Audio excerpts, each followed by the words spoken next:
Hello, good evening students, 11th class. कैसे हैं आप? बेटा, today we will start unit 3, that is the periodic classification of elements. Unit को start करने से पहले आपको ये बता दें, आपने 10th क्लास में चैप्टर 5 पढ़ा हुआ है चैप्टर 5, जिसमें आपने पूरे पीरियोडिक टेबल के बारे में पढ़ा था। पीरियोडिक टेबल के अंदर कितने पीरियड्स होते हैं, कितने ग्रुप्स होते हैं, हिस्ट्री क्या है, न्यूलैंड लॉ ऑफ ऑक्टेव ने क्या कहा था, गवर्निंग ट्रायड्स की स्टेटमेंट, ग्रुप्स और पीरियड्स के बारे में। तो डिफरेंट आपके पास वहाँ पर साइंटिस्ट थे जिन्होंने पूरे एलिमेंट्स को क्लासीफाई किया। तो वही पूरा चैप्टर 10th क्लास का 5th यूनिट, वो पूरा चैप्टर हमारे पास यूनिट 3 के अंदर है, पीरियोडिक क्लासिफिकेशन ऑफ एलिमेंट्स के अंदर है। तो आपको वो तो पढ़ना ही पढ़ना है 10th क्लास वाला, प्लस 11th में जो डिफरेंट कंसेप्ट होंगे वो भी आपको पढ़ने हैं। मैंने चैप्टर ही वही स्टार्ट किए हैं जो 10th क्लास में आपके पास है। मैंने एटॉमिक स्ट्रक्चर पे स्टार्ट किया, इसीलिए किया था बिकॉज आपका लिंक बन जाए, और यूनिट 3 भी स्टार्ट किया पीरियोडिक टेबल, जिसकी वजह से आपका लिंक 10th से होता 11th में आ जाए। थर्ड यूनिट के बाद हम फर्स्ट यूनिट करेंगे जो कि थोड़ी डिफरेंट है। यूनिट वो भी छोटी थी बट उसमें आपका इंटरेस्ट ना बनता। अब सेकंड से थर्ड में आप इजीली आ जाओगे। सेकंड चैप्टर में आपने एलिमेंट्स की कॉन्फ़िगरेशन लिखना सीखी थी कि किस तरह से इलेक्ट्रॉनिक कॉन्फ़िगरेशन लिखते हैं। उसी इलेक्ट्रॉनिक कॉन्फ़िगरेशन के बेस पर हम आगे इस लेसन में पढ़ेंगे।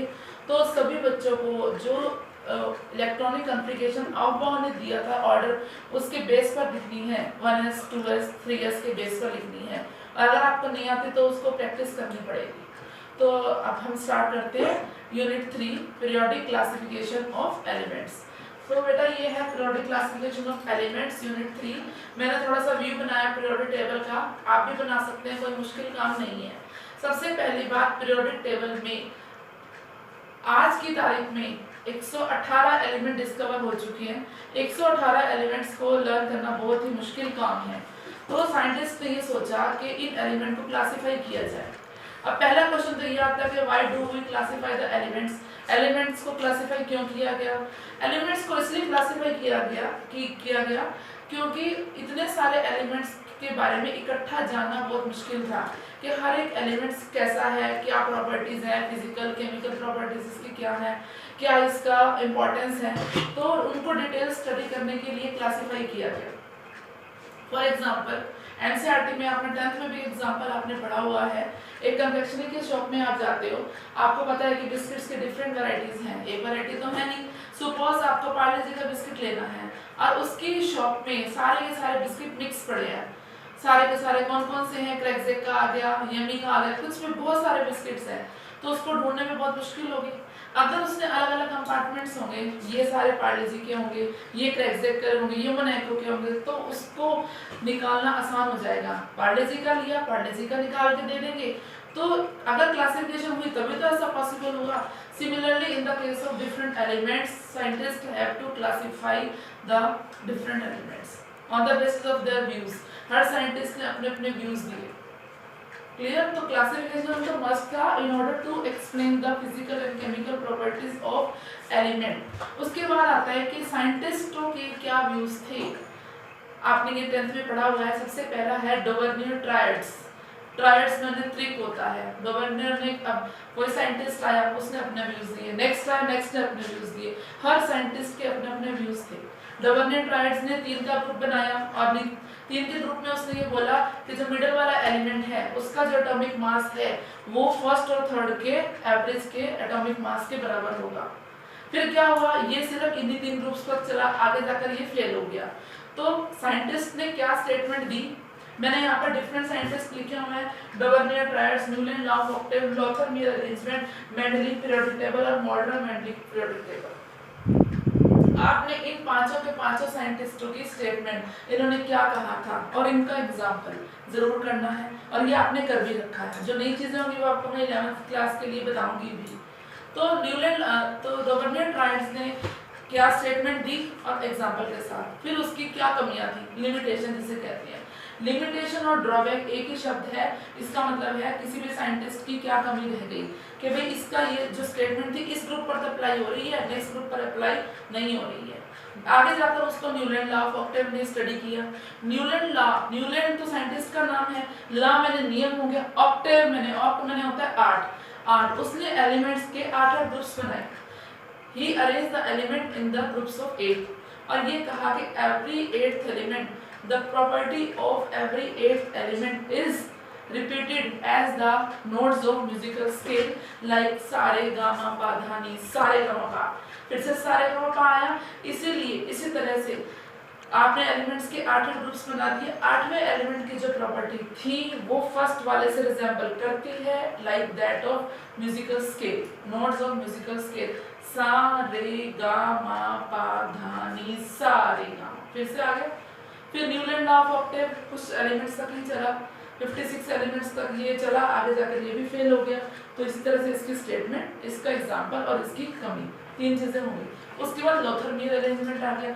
लोथर-म्यूर अरेंजमेंट में क्या किया गया, साइंटिस्ट ने क्या किया, एटॉमिक वॉल्यूम और एटॉमिक वेट्स के बीच में इन्होंने ग्राफ प्लॉट किया और ग्राफ प्लॉट करके कुछ एलिमेंट्स की प्रॉपर्टीज को फाइंड आउट करना शुरू किया। लास्ट में ये भी नहीं चला।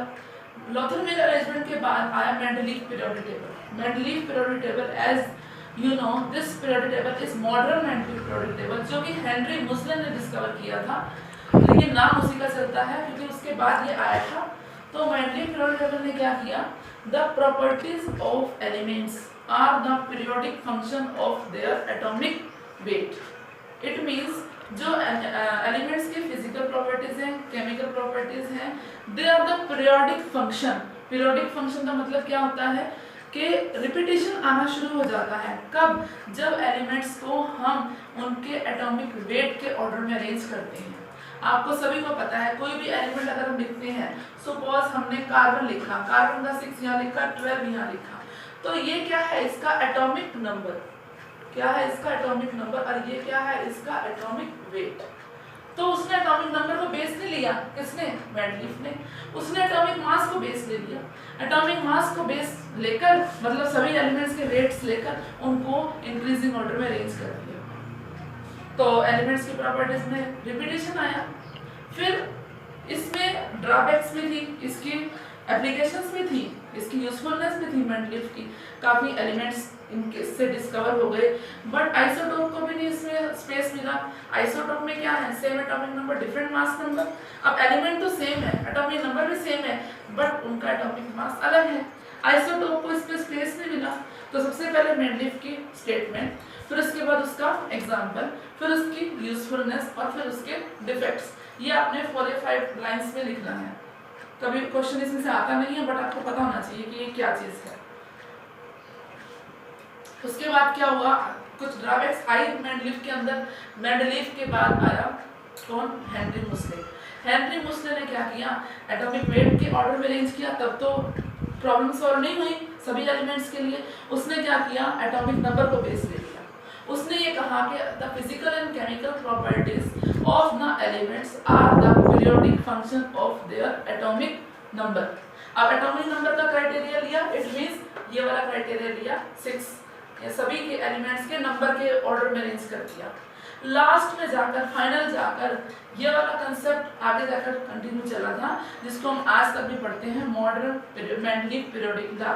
बिकॉज सब कुछ सही था मेंडलीफ का, बस उसका क्राइटेरिया जो बेस था, मेंडलीफ ने लिया था एटॉमिक वेट और हेनरी मुस्ले ने आकर लिया एटॉमिक नंबर। तो मेंडलीफ वो वाला था, जो नया पीरियोडिक टेबल आया उसका नाम हो गया मॉडर्न मेंडलीफ पीरियोडिक टेबल। ठीक है बच्चों, मॉडर्न मेंडलीफ पीरियोडिक टेबल में हर एलिमेंट्स को अरेंज किया गया on the basis of their atomic number, number के बेस पर अरेंज किया। इसकी यूजफुलनेस क्या थी, इसके बारे में आपने सभी ने पढ़ना है, और इसकी क्या स्टेटमेंट थी और क्या इसका एग्जाम्पल था। क्लियर। और ये आपके पास साइंटिस्ट के नाम है, व्हाई डू एलिमेंट्स क्लासिफाई। अब आते हैं पीरियोडिक टेबल के अंदर। जब मॉडर्न पीरियोडिक टेबल डिस्कवर हो गया, सारे एलिमेंट्स को उनकी प्रॉपर्टीज के बेस पर अरेंज कर दिया, तो क्या हुआ, तो इसके बारे में स्टडी करना जरूरी हुआ। सारे पीरियोडिक टेबल में के अंदर हमारे पास मैंने लिखा है पीरियड्स इस डायरेक्शन में, ग्रुप्स इस डायरेक्शन में, ऑलवेज लिसन, पीरियड्स होती हैं पीरियोडिक टेबल में कितने होते हैं? There are 7 periods. How many periods? There are 7 periods and 18 groups are there.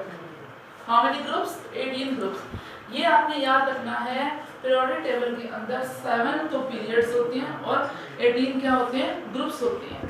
पहली बात आप क्या करोगे पीरियड्स चेक करने के लिए कि कैसे 7 पीरियड्स हैं, मेरे साथ चेक करेंगे। मैंने यहाँ पर नंबर 1 डाला हुआ है। फर्स्ट पीरियड के अंदर हाइड्रोजन और हीलियम, सेकेंड पीरियड के अंदर lithium, beryllium, boron, carbon, nitrogen, oxygen, fluorine and neon.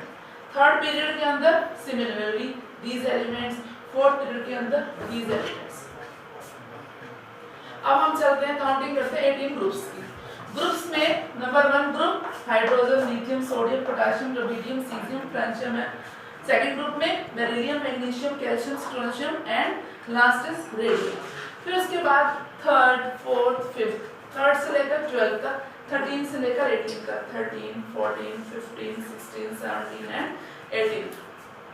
Clear? तो इनको तो ग्रुप्स कहा जाता है, इनको कॉलम्स कहा जाता है और इनको क्या कहा जाता है? लाइंस बोला जाता है। क्या बोला जाता है इनको? लाइंस।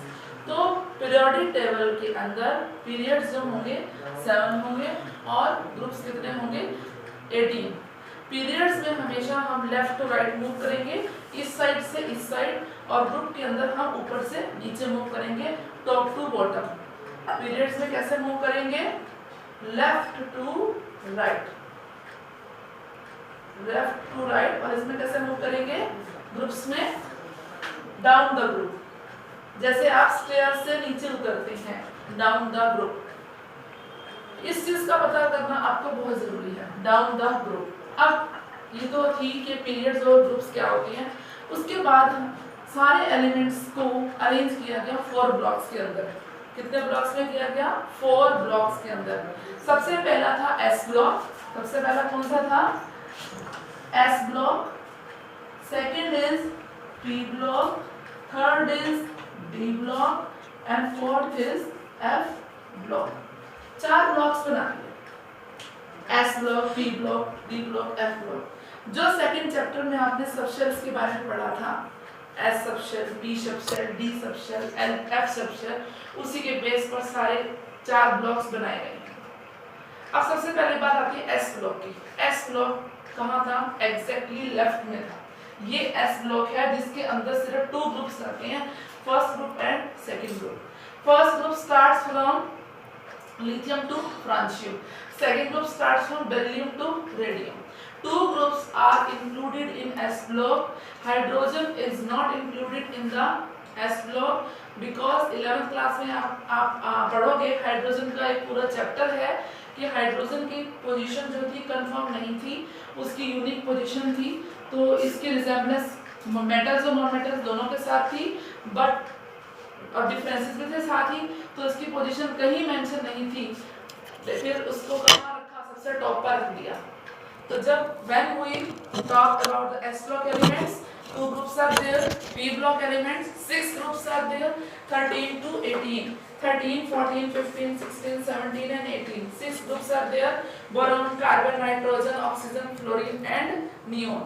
6 groups है like this, this down the group, boron, aluminium, gallium, indium and thallium. Boron, aluminium, gallium, indium and thallium, carbon, silicon, germanium, tin and lead, like this. So P block consists of 6 groups, 13 to 18. D block consists of 10 groups. How many groups? 10. S में 2 groups, P में 6 groups और D में 10 groups और F में 14 groups. सबसे पहले बात करते हैं D की। आप ये देखिए, S के अंदर इलेक्ट्रॉन भी तो 2 ही आता है, P के अंदर इलेक्ट्रॉन भी तो मैक्सिमम 6 आते हैं, D के अंदर इलेक्ट्रॉन भी तो 10 आते हैं मैक्सिमम, और F के अंदर इलेक्ट्रॉन 14 ही आते हैं। देखिए वही क्राइटेरिया सेकंड चैप्टर का हम थर्ड में लेकर आए हैं, जो हमने वहाँ पर पढ़ा था वो भी आगे प्रॉपर तरीके से अप्लाई हो रहा है। S में मैक्सिमम 2 इलेक्ट्रॉन आ सकते हैं, पीरियड्स भी 2, P में मैक्सिमम 6 इलेक्ट्रॉन आ सकते हैं, तो ग्रुप्स बी के अंदर 6 आ गए, और डी के अंदर मैक्सिमम 10 इलेक्ट्रॉन होते हैं, तो उसके अंदर ग्रुप्स बी कितने आ गए, 10 आ गए, 3 2 12, थर्ड फोर्थ फिफ्थ 6 7 8 9 10 11 12, 3 से लेकर थर्ड से लेकर 12 तक they are included in the D block elements. और एफ ब्लॉक के अंदर क्या होगा, 14 ग्रुप होगा, ये इसके पूरे अंदर नहीं आते, नीचे वो मैंने 2 लाइंस बनाई नहीं है, जो 2 लाइंस आती हैं वो एफ ब्लॉक की आती हैं, लेंथेनॉइड और एक्टिनॉइड कॉन्ट्रैक्शंस होती हैं। लेंथेनॉइड और एक्टिनॉइड्स जो होते हैं वो एफ ब्लॉक के अंदर आते हैं, उसके अंदर 14 ब्लॉक लगे हुए हैं, क्लियर। और उसके बाद ब्लॉक्स के डिस्कशन के बाद हम ये बताते हैं what is the speciality of the periodic table. Exactly in the left side S block elements, all the elements they are metals. In p block elements all the elements they are non metals. These are metal and this is non metals. Left में सारे metals, right में non metals. जो यहाँ पर ये एक diagonal बन रहा है, यहाँ से लेकर बोरॉन, सिलिकॉन, आर्सेनिक, ये सारे क्या है, germanium, antimony, they are the metalloids. Metalloids क्या होते हैं, which contain the characters of metals and non-metals. Metals कहाँ है, लेफ्ट में, नॉन मेटल्स कहाँ है, राइट में, डायगोनली चलते हैं तो मेटलॉइड्स हो गया।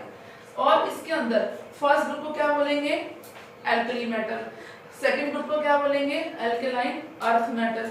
रिपीट अगेन, फर्स्ट ग्रुप को एल्कली मेटल, सेकंड ग्रुप को अर्थ मेटल, और लास्ट ग्रुप जो है, जो आपने पढ़ा हुआ है noble gases, inert gases, they are included helium, neon, argon, krypton, xenon, radon, ये 18 ग्रुप के अंदर आता है।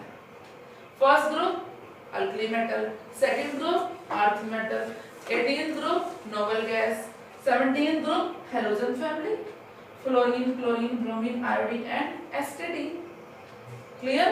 और ये ऑक्सीजन वाली जो फैमिली है इन्हें कहते हैं और फॉर्मिंग एलिमेंट्स, ORE, और आपने पढ़ा हुआ है ores and gang particles, minerals, ores. तो इस फैमिली के जो एलिमेंट्स होते हैं उनके ओर्स बनते हैं, क्या बनते हैं, ओर्स। बच्चे ये boron, carbon and nitrogen. In between metal and non metal these group exist, that is the d block element.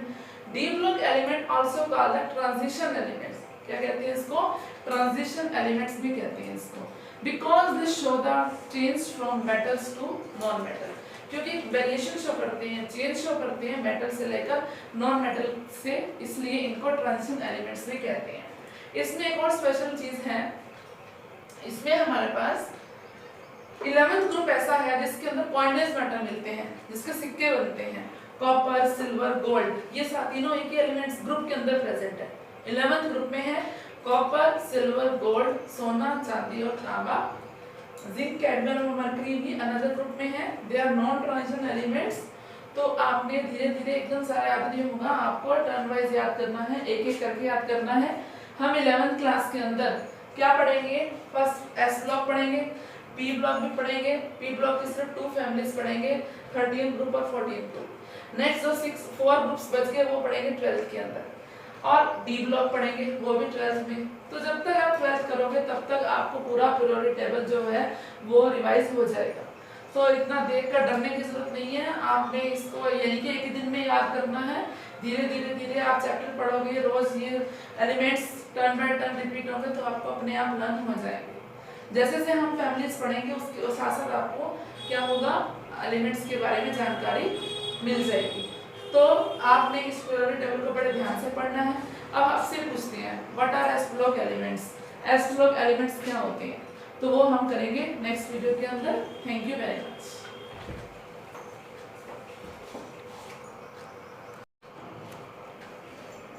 Hello students, 11th class. Yesterday we have done about the periodic table.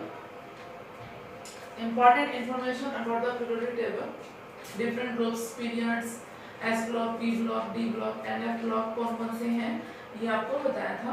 Today we will do the elements whose atomic number is greater than 100. How we will have to, हम उनका nomenclature कैसे करेंगे। तो उसके लिए हमारे पास कुछ rules हैं उन एलिमेंट्स के लिए जिनका एटॉमिक नंबर मोर देन 100 है। आपने क्या करना है, 0 से लेकर 9 तक काउंटिंग लिखनी है। 0 1 2 3 4 5 6 7 8 9। 0 के लिए हम नोटेशन यूज करेंगे nil, 1 के लिए करेंगे un, 2 के लिए करेंगे by, 3 के लिए करेंगे try, 4 के लिए करेंगे quad, 5 के लिए करेंगे pent, 6 के लिए करेंगे hex, 7 के लिए करेंगे sept और 8 के लिए करेंगे off, 9 के लिए करेंगे in। आपने ये टेबल लर्न करना है। उसके बाद क्या करना है, फॉर एग्जांपल हमने एक एलिमेंट के नाम लिखने हैं जिसका एटॉमिक नंबर 114 है, 114। 1 के लिए हमने यूज किया अन, अगेन 1 के लिए यूज किया अन, और 4 के लिए यूज करते हैं क्वाड। तीनों का नॉमेनक्लेचर लिखकर ईएम जोड़ना है, IUM। क्या जोड़ना है, ईएम। तो क्या बन गया, unquadium, unquadium, इसका नाम बन गया like this. For example another element having atomic number 103 un plus 1 के लिए क्या लगाएंगे, अन। 0 के लिए क्या लिखा हुआ है, नील, अन प्लस नील। 3 के नीचे क्या लिखा है, ट्राई, और फिर ईएम। अब आई और उसका भी ईएम, आई का दो आई इकट्ठे हो गए, आपने सिंगल लिखना है। क्या लिखना है, सिंगल। क्या नाम बन गया, अन नील ट्राई ईएम। क्या बन गया नाम, अन नील ट्राई ईएम। सो इस तरह से आप अलग अलग एलिमेंट्स की जिनका एटॉमिक नंबर मोर देन 100 है, आप उनकी नेमिंग कर सकते हो। नेक्स्ट टॉपिक जो हमारा है, क्वेश्चन आता है what R S block elements, what R P block elements.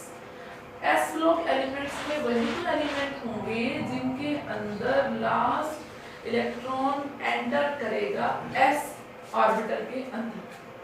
क्या है, I repeat again, S block elements are those elements in which last electron enter into the S subshell of their last shell। ठीक है, shell होता है, shell के आगे subshell होते हैं, शेल KLMN होते हैं, सबशेल SPDF होता है, ऑर्बिटल उसके अंदर इलेक्ट्रॉन रहता है। तो ये सारा हमने क्वांटम नंबर्स में किया था। S ब्लॉक का एलिमेंट होगा तो S में जाएगा, लास्ट इलेक्ट्रॉन उसके अंदर। P ब्लॉक होगा तो वो P ब्लॉक में जाएगा, D होगा तो वो D में जाएगा, F होगा तो वो F में जाएगा। अब ये जाने का चक्कर क्या है, अब मान लो किसी का सरनेम शर्मा है तो सारे मेंबर्स के नाम के आगे शर्मा ही लगेगा, उसी से तो इंडिकेट होगा कि they are Sharma family, like this. अगर कोई एलिमेंट, 5 एलिमेंट S ब्लॉक के हैं, उन पांचों के अंदर लास्ट इलेक्ट्रॉन को S में जाना जरूरी है। अगर वो एलिमेंट D ब्लॉक का है तो आखिरी इलेक्ट्रॉन D के अंदर जाना जरूरी है, उसी से प्रूव होगा कि ये एलिमेंट जो किसका है, ये D ब्लॉक एलिमेंट का है। क्लियर। अब हम एक एग्जांपल लेते हैं कि क्या मतलब है इस चीज का। सपोज हमारे पास लिथियम, सोडियम, पोटेशियम, ठीक है। नेक्स्ट एग्जांपल लेते हैं बेरिलियम, मैग्नीशियम और कैल्शियम। कॉन्फ़िगरेशन देखते हैं इसकी, 1s2 2s1, 1s2 2s2, ये तो आएगी नहीं, 2s2 2p6 3s1। आपने देखा लिथियम के अंदर 2s1 आया, सोडियम के अंदर 3s1 आया, नेक्स्ट के अंदर 4s1 आएगा, नेक्स्ट के अंदर 5s1 आएगा। इस तरह से करते करते लास्ट में 1 आएगा या नहीं आएगा। नेक्स्ट टॉपिक में भी मैं इसको इंक्लूड करूंगी कि what is the last electron enter into the S subshell. S block का एलिमेंट है, लास्ट इलेक्ट्रॉन S में जाएगा क्या नहीं जाएगा, जाएगा ना। अब अगले में देखो आप, जैसे नेक्स्ट है बेरिलियम। बेरिलियम का क्या है, please give me duster. Beryllium का है 4, मैग्नीशियम का है 12, कैल्शियम का है 20। तो बेरिलियम का क्या है, गिव मी डस्टर।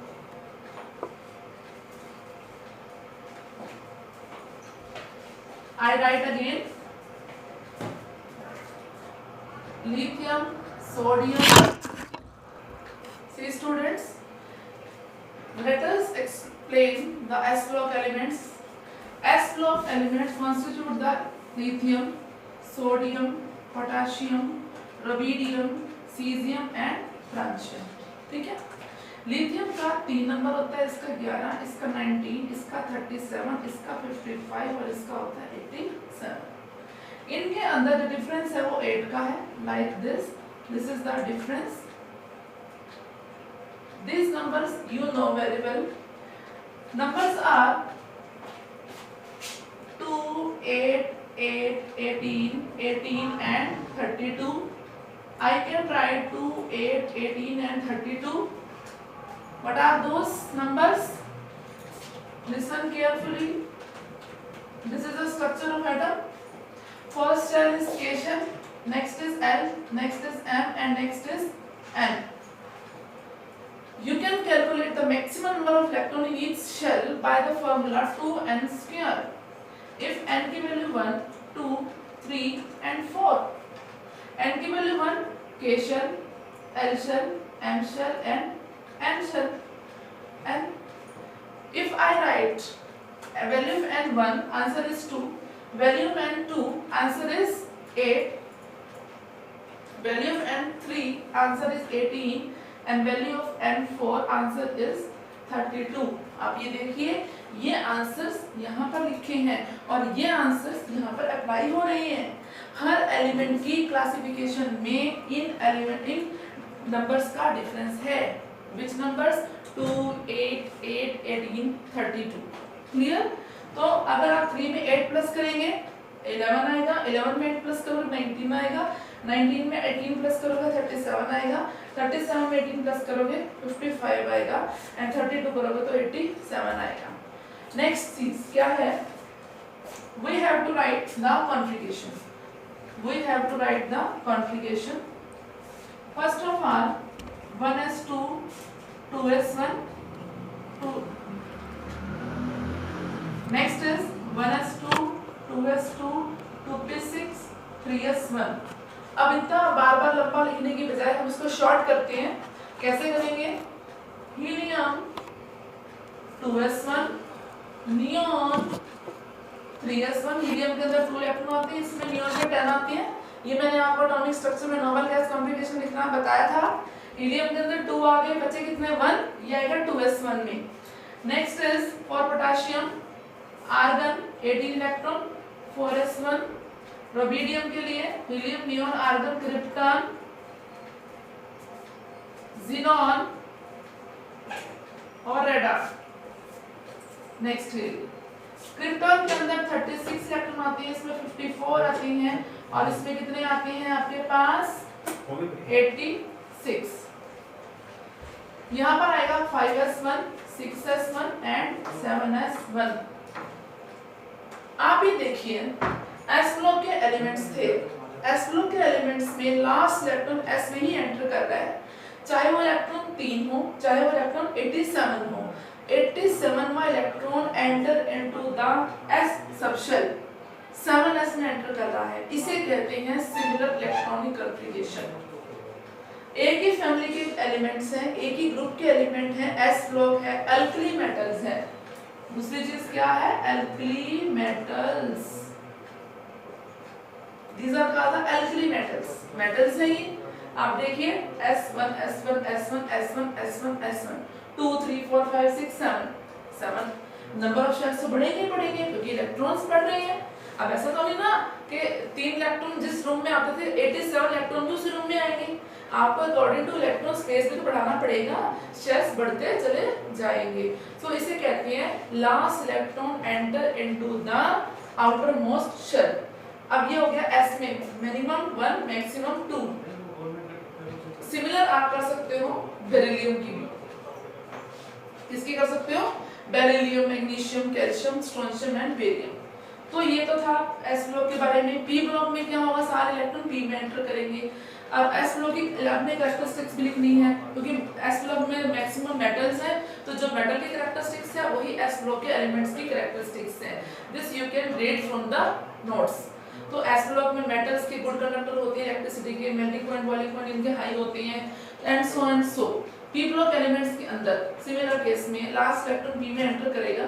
मैंने आपको एग्जांपल लेकर बता दिया। और दूसरी चीज क्या है? P ब्लॉक के अंदर मैक्सिमम नॉन मेटल्स है। नॉन मेटल्स का मतलब क्या होता है? जो इलेक्ट्रॉन गेन करती हैं। जो नॉन मेटल्स की कैरेक्टरिस्टिक्स होती है वही पी ब्लॉक एलिमेंट्स की कैरेक्टरिस्टिक्स होगी एफ ब्लॉक के अंदर। अब मैं आपको कॉन्फ़िगरेशन से समझाती हूँ। ये आपने पढ़ लिया, पी ब्लॉक में लास्ट इलेक्ट्रॉन पी ऑर्बिटल में एंटर करेगा, डी में करेगा और एफ में करेगा।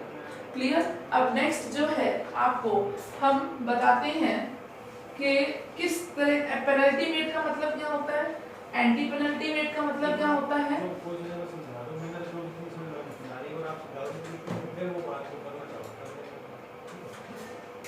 पी ब्लॉक का एग्जांपल देती हूँ मैं आपको एक। पी ब्लॉक में boron, aluminium, gallium, indium and thallium. 5 number 13, 31, 49 and 18 plus करें, ये आ गया आपका 67। 18 एंड 36, 9 2 11, ये आ गया आपका 8 का डिफरेंस, ये आ गया आपका 18 का, ये फिर 18 का और ये आ गया 32 का। 9 2 11, 4 3 7 8, 87। कॉन्फ़िगरेशन लिखते हैं। Helium 2s2 2p1, neon 3s2 3p1 10 electron, argon 4s2 4p1। इसमें डी की फीलिंग भी आएगी, 18 हो गया ना इसमें, 18 यहाँ पर आएगा 3d10 4s2 4p1, फिर आएगा helium neon argon krypton 4d10 5s2 5p1, xenon 5d10 4d के बाद 4f भी आ जाएगा इसके अंदर, 3d के बाद यहाँ 4f14 5d10 6s2 6p1। आप देखो 13 ग्रुप का एलिमेंट है, लास्ट में एक इलेक्ट्रॉन होना चाहिए पी के अंदर, p1 p1 p1 p1 p1। Number of shells according two electron बढ़ेंगे ही बढ़ेंगे, इसे कहते हैं सिमिलर इलेक्ट्रॉनिक कॉन्फ़िगरेशन। क्वेश्चन आता है what is the cause of periodicity. Periodicity का मतलब क्या होता है, पीरियोडिक फंक्शन का मतलब क्या होता है। पीरियोडिक फंक्शन का मतलब तो होता है कि एलिमेंट्स की प्रॉपर्टीज में रिपीटेशन आता है। अब सवाल ये होता है एलिमेंट की प्रॉपर्टीज में रिपीटेशन क्यों आता है। वो इसलिए आता है क्योंकि उनकी इलेक्ट्रॉनिक कॉन्फ़िगरेशन सिमिलर है। जब एक ही चीज बार बार हो रही है तो उनकी प्रॉपर्टीज भी तो सेम ही होंगी। अगर मेटल की कैरेक्टर है, सब में एक ही इलेक्ट्रॉन लॉस करना है तो ये उसका प्लस पॉइंट है। इलेक्ट्रॉन लॉस करना वो भी एक ही करना है, इसीलिए तो एक ही ग्रुप के एलिमेंट्स हैं। एल्कली मेटल्स के हैं सभी, अल्कलाइन अर्थ मेटल में हैं। तो आप और चीज देखिए, लास्ट में 2 और 2 इनका जो प्रिंसिपल क्वांटम नंबर है सेम है, number of shells they are same, 3 3 4 4 5 5 6 6। Clear. तो कॉन्फ़िगरेशन मैंने लिखी थी ns2 n1 np 1 2 6, यानी कि s में 2 आएंगे, ये s2 s2 s2 s2 s2 सब में s2 आए, p में 1 से लेकर 6 तक, तो ये मिनिमम 1, ये 13 ग्रुप था, 14 में p2 आ जाएगा, 15 में p3 आ जाएगा एंड सो ऑन। और जो बात थी पेनल्टीमेट शेल की, किसकी बात थी, पेनल्टीमेट शेल की। वो भी बताती हूँ आपको क्या होता है penultimate shell. Let us take the example of D block elements.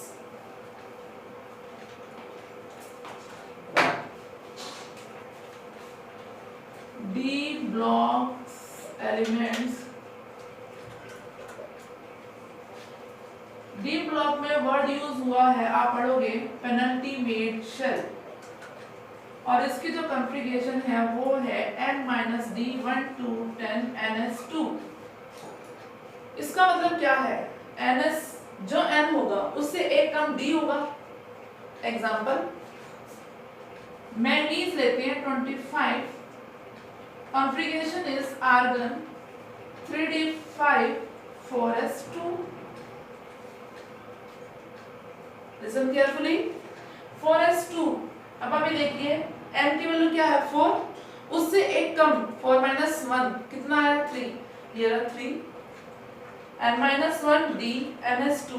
s के अंदर 2 इलेक्ट्रॉन डाले हुए, और उससे एक कम d बनेगा और जिसमें मिनिमम 1 और मैक्सिमम 10 इलेक्ट्रॉन्स आएंगे। इसका मतलब 1 से लेकर 10 तक काउंटिंग हो गई, 10 हो गया लास्ट शेल और उससे एक कम पेनल्टी मेट और उससे एक और कम एंटी पेनल्टी मेट। और एफ ब्लॉक के अंदर क्या कॉन्फ़िगरेशन आती है हमारे पास? एफ ब्लॉक के अंदर F block elements n-2 f 0 to 14 n-1 d 0 to 2 और ns2